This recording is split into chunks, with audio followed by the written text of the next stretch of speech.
네, 안녕하세요. 면쌤입니다.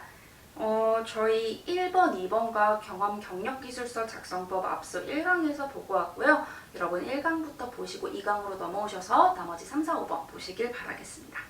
저희 바로 3번 보도록 하겠습니다. 팀워크를 높이거나 원활한 관계 형성을 위한 바람직한 소통 방법은 뭐라고 생각하고 그거를 경험이나 사례를 들어서 기술해달래요. 2000바이트고요. 저는 이 문항이 솔직히 5번보다도 어렵다고 생각해요. 왜냐면 소통 방법이라는 게 사실 요즘은 면접에서도 구체적인 소통 방식을 말해라 라고 하지만 사실 소통이라는 걸 구체화시키기가 참 쉽지가 않잖아요. 게다가 관계 형성이라는 그 정해지지 않은 애매한 범위 내에서 바람직한 소통, 애매한 또 방법을 찾으라니까 저는 이 문항이 가장 어렵다는 생각이 들었습니다. 그럼에도 불구하고 우리는 2000바이트를 이 소통 방법으로 절대 다 채울 수 없어요. 그래서 두 가지 소재를 찾아서 1000 곱하기 2로 이번에도 가도록 하겠습니다. 여러분이 바람직한 소통 방법을 먼저 생각하면요 절대 생각이 안 나요. 그래서 내가 좀 소통을 해서 팀워크를 높였던 경험을 먼저 팀워크 협업 관련 소재들 쭉 나열하신 다음에 여기에서 내가 쓴 소통 방식 정리하시고 그 소통 방식을 단어로 정의, 이 역순으로 여러분이 정의하시는 연습해 주셨으면 좋을 것 같습니다. 이 문항을 통해서 여러분은 나는 남들이 지칠 때 팀워크에 좀 소극적으로 참여할 때 같이 소극적인 사람이 아니라 함께 나아가는 사람이다 라는 걸 드러내 주셔야 돼요. 지점에서 다들 뭐 실적도 안 나오고 이래서 힘들고 팀워크 그냥 참여 안 할 때 일이 바빠서 팀워크 참여 안 할 때도 나는 이 사람들을 같이 끌고 나갈 수 있는 사람이다 라는 걸 드러내 주셔야 되는데요. 팀워크 내에 협업이 잘 되지 않았던 경험이나 협업 경험을 갖고 와 주시는데 이 경우는 그냥 작성해 주시면 돼요. 협업이 잘 되지 않아서 내가 협업을 끌어냈다 라고 해주시면 되는데 만약에 그런 경험 없으신 분들은 그냥 협업 경험 하나 갖고 오시고 이거 협업 잘 안 됐다고 그냥 각색해서 작성을 해주세요. 그리고 조직 내에 중요한 과업이 있었던 상황에서 팀워크를 높이는 게 굉장히 중요했던 상황도 있겠죠. 이 둘 중 한 사례를 선택하시거나 이 둘을 1000바이트, 1000바이트 작성해 주시면 될 것 같아요. 다시 정리하면은 협업 사례부터 생각해서 거기서 역으로 협업 잘 안 됐었다고 뻥쳐서 역순으로 가시거나 아니면은 팀 내 되게 중요한 목표가 있었는데 다들 너무 바쁘고 힘들어서 처져 있던 상황에서 내가 팀워크를 끌어냈던 경험 이런 걸로 작성을 해주시면 됩니다. 팀원 사기를 독려하기 위해 즉 팀워크를 높이기 위해 했던 일을 찾아봐 주시면 되는데요. 그냥 파이팅을 외쳤어요. 열심히 하자고 했어요. 이게 아니라 내가 어떠한 소통 방식으로 했다라고 해주시고 이 소통 방식 안에는 내가 조직을 위해 헌신하고 희생했다라는 자세도 드러나 있어야 됩니다. 나는 팀을 위해 얼마나 적극적으로 움직이는 사람인가를 생각하셔서 이 문항 작성을 해주시면 됩니다. 템플릿 볼게요. 경험 당시 어떠한 소통 방식으로 팀워크를 높여 성과를 낸 경험이 있대요. 당시 어떠한 어려운 과업이 있던 상황이었습니다. 이런 상황이었대요. 이에 팀워크가 낮아진 상황이라 이러한 어려움으로 인해 팀워크가 낮아진 상황이라 우리가 가야 하는 목표까지 너무 힘들었어요. 이를 해결하기 위해 나는 어떻게 소통했대요? 어떻게 다가가고 한 결과 성과를 거둘 수 있었다고 합니다. 라고 하면서 소통의 중요성까지 정리해 주시면 됩니다. 살펴볼게요. 저 지난 2번 그대로 갖고 왔어요. 여기에서 21년도 상반기 2번. 강점을 찾아 팀워크를 다지다.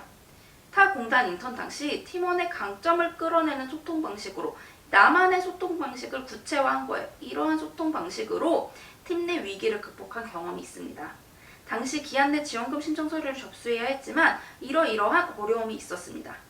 이에 문제 해결이 되게 시급했지만 이미 모든 인턴의 의욕이 저하되어 개선에 소극적인 상황이었습니다. 팀워크가 낮은 상황이었습니다.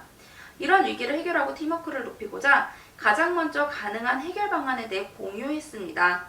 타기간 이렇게 내가 희생했죠. 이렇게 조사해서 3가지 이상 방안을 내가 찾아서 한 거니까 헌신과 희생이요. 이렇게 해서 선택할 수 있도록 했고요. 각 인턴의 강점을 찾아 독려하면서 강점을 잘 발휘할 수 있는 업무를 배분했대요.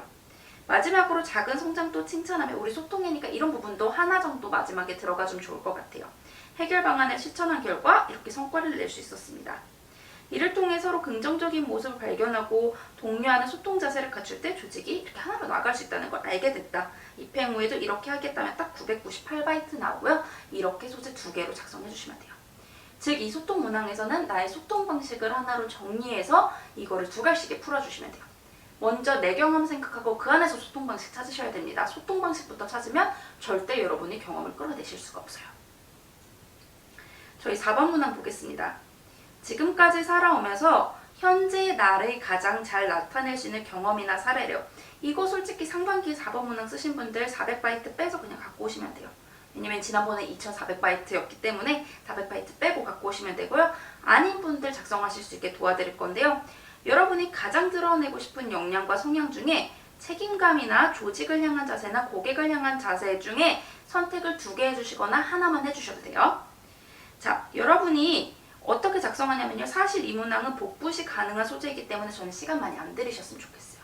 그냥 여러분이 책임감 관련해서 했던 소재, 조직 관련해서 했던 소재 그냥 갖고 오셔서 복붙하세요. 그럼 되는 문항이거든요. 글자 수만 조정해 주시면 됩니다.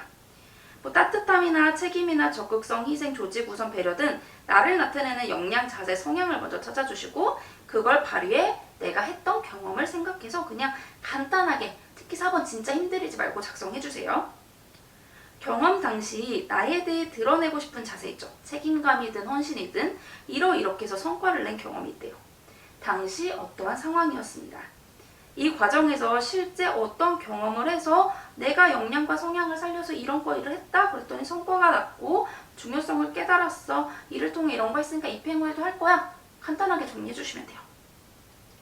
저 그래서 지난 4번 문항 그대로 갖고 왔어요. 예시 볼게요. 금융교육 봉사 당시 이 사람 책임감 강조한대요. 적극적인 협업 자세와 책임감 있는 준비로 교육을 기획하며 이러한 성과를 달성한 경험이 있대요. 당시 이러이러한 상황이었습니다 하고 제가 빨간 글씨 표시해놨죠. 이렇게 사실 나에게 주어진 일은 이 정도였지만 내가 이만큼 했어 라고 한다면 나의 책임감을 강조할 수 있는 문장이죠. 고객을 향한 자세를 여러분이 푼다고 가정을 한다고 해도 사실 고객을 향해 A만 하면 됐지만 나는 A를 넘어 A-까지 했어 라고 한다면은 여러분의 고객을 향한 자세가 조금 더 드러나기 때문에 이런 문단을 하나 넣어주셔도 좋습니다. 이에 책임감을 느끼고 내가 이렇게 할 수 있었습니다. 이를 통해 나는 이러한 자세가 어떤 원동력임을 알게 되며 이렇게 주어진 업무 이상을 다른 데에서도 하려고 했다. 내가 다른 데에서도 이렇게 하려고 노력했다. 입행 후에도 이렇게 하겠다 라고 하면 딱 996바이트 나옵니다. 여러분이 강조하고 싶은 조직을 향한 혹은 책임감 혹은 여러분의 역량, 성향 등을 경험을 갖고 와서 여러분이 만들어준 경험을 갖고 와서 그냥 앞뒤만 살짝 바꿔서 복붙해주세요. 4번에 큰 힘 쏟지 않으셨으면 좋겠습니다. 저희 마지막 여러분이 가장 어려워하실 것 같은 5번 살펴보도록 할 텐데요. 주목받는 트렌드 혹은 신기술 중에서 은행 서비스 또는 사업과 연계할 수 있는 독창적이고 효과적인 방안을 지원한 분야와 관련해서 제시를 해보라고 합니다. 자, 여러분이 아마 이 소재를 어떻게 작성하실 것 같냐면 트렌드랑 사업을 연결짓거나 신기술이랑 은행 서비스를 연결하실 것 같아요. 더 편한 쪽을 선택하시는 게 좋지만 아마 일반 행원을 지원하시는 대부분 분들이 이걸 선택하실 것 같아요. 왜냐면 트렌드는 제가 여기 예시도 정말 심플한 예시도 들어드렸지만 그냥 우리가 기업 준비하면서 정리한 시사 트렌드 중에 하나를 꺼내서 아이디어를 꺼내면 되니까 차라리 이게 더 쉬우실 거예요. 근데 디지털 분야가 아닌 분들은 웬만하면 이걸 잘 모르니까 트렌드를 선택해 주시는 게 더 좋을 것 같고요. 트렌드와 사업과 신기술을 한 곳에 접목한다면 조금 더 편하게 쓸 수 있을 것 같아요. 내가 생각한 트렌드에 사업이 있고 이 사업에 뭐 메타버스든 빅데이터든 신기술을 접목하자라고 한다면 조금 더 풍성한 답변이 될 수가 있겠죠. 트렌드랑 신기술을 정리했는데 이거는 여러분이 저보다 더 많이 알 것 같아요.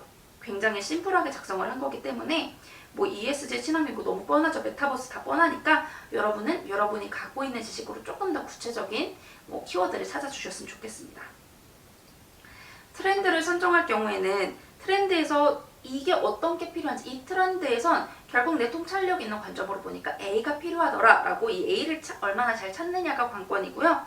21년도 상반기에서 장단점 발굴하셨으면은 이 장단점을 기반으로 새로운 서비스 사업을 기획해서 그냥 5번도 어차피 포스트 코로나면은 그 안에 뭐 언택트니 비대면이니 얘기 있었을 테니까 거기에서 새로운 서비스 부분만 바꿔치기 해서 복붙해 주셔도 됩니다. 여러분이 어려우실 때 저도 이런 거 아이디어 낼 때 가장 잘하는 게 뭐냐면 트렌드 뭐 예를 들어 이게 친환경 써요.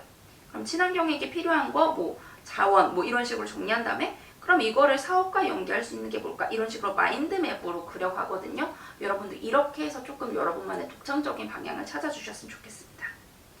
먼저 주목받는 트렌드 혹은 신기술에 관한 설명 필요하고요. 그리고 트렌드 혹은 신기술에서 나아가야 할 혹은 접목해야 할 부분이 뭔지 어떻게 연계할 수 있을지 나아갈 방향과 한계와 기대 효과까지 정리해 주시면 되는데요. 웬만하면 모르는 분야 어렵게 쓰셔서 나중에 면접가서 혹시나 공격받지 마시고 그냥 여러분이 낼 수 있는 최대한 독창적인 아이디어를 끌어내 주셔도 되고요. 사실 21년도 상반기 5번이 이거랑 비슷했던 문항 같은데 대출이나 보험 얘기 쓰셔도 다들 합격하셨어요. 그래서 여러분이 얼마나 이 이슈에 대해 통찰력이 있는지를 파악하는 문항이니까요. 여러분 통찰력 있게 이 문항 작성해 주시면 됩니다. 템플릿 볼게요. 최근 어떠한 트렌드 혹은 신기술을 활용한 이거를 연기하고 싶습니다. 이거는 어떠한 정의입니다. 이는 어떠한 특징을 갖고 있어서 여러분이 기본적으로 이거에 대한 정리가 필요하겠죠.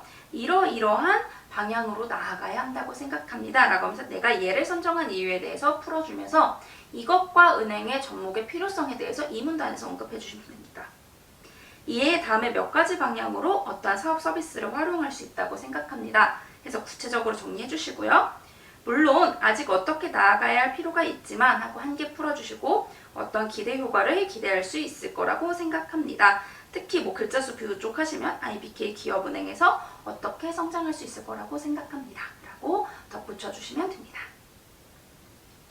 저희 예시 살펴볼 건데요. 메타버스 예시를 들었는데 이거 실제 타행에서 진행하고 있는 거예요. 제가 새로운 아이디어를 꺼낸 게 아니라 타행들에서 진행하고 있는 거 갖고 온 거니까요. 그냥 흐름만 참고해 주세요. 메타버스로 범위를 확장하다. 최근 이슈인 3차원 가상세계 메타버스를 활용한 은행 가상점포 서비스를 제안하고 싶습니다. 메타버스는 3차원 가상세계 내에서 현실세계와 같은 이러이러합니다. 저는 네이버 정의 긁어봤거든요. 이런 거 마시고 여러분이 네이버에서 정의 보시고 자료 찾아보셔서 여러분만의 정의를 내려주셔야 됩니다. 자, 이렇게 두 갈씩 한 다음에 이거 정리해 주시고요. 이는 개인이 정한 아바타를 활용해 이러이러한 걸로 특징 설명한 다음에 코비드19로 인해 발달한 언택트 문화와 접목해 한다면 나아갈 수 있을 거라 판단했습니다. 내가 이걸 꺼낸 이유까지 정리해 주세요. 이에 다음에 세 가지 방향으로 개발할 수 있다고 생각합니다. 인데요. 뭐 창구 서비스, 백오피스, 생활 접목 이거 다 타행에서 하고 있는 거예요. 그냥 이러 할 수 있다고 생각합니다. 물론 아직 해당 생태계 내에서 이렇게 규정이 없고 이렇게 어려운 상황입니다. 라고 한 개 설명하신 다음에 이렇게 한다면 장기적으로 MZ세대까지도 확보할 수 있을 거고요. 기업은행이 있기 때문에 기업과 은행 간 상생의 세태계도 구축할 수 있을 거라고 생각합니다. 라고 한계와 기대 효과까지 하면은 1994바이트로 정리가 됩니다. 5번 문항이 어려운 것 같지만 사실 지금 타행에서 하고 있는 것들도 조금 찾아보시고 거기에서 바꿔서만 조금 작성을 해주시고요. 저는 굳이 타행 아니라 타 기업에서 진행하고 있는 서비스를 은행으로 바꿔서 접목하셔도 될 것 같아요. 여러분이 5번 문항에 내가 심도 있는 내용을 작성하려고 한다라고 하지 마시고요. 여러분이 잘 알고 있는 트렌드에서 나의 통찰력을 보여주시는 게 더 합격 가능성이 높습니다. 내가 모르는 신기술보다는 내가 아는 트렌드에서 통찰력을 발휘하는 게 좋습니다. 자, 여러분 기업은행 TO 적어서 굉장히 고민 많으실 것 같고 저 역시 굉장히 속상한데요. 이 속상한 틈에서도 여러분은 저는 될 거라고 믿기 때문에 여러분 조금만 더 힘내서 자기소개서 작성해 주시길 바라겠습니다. 너무 고생 많으셨습니다.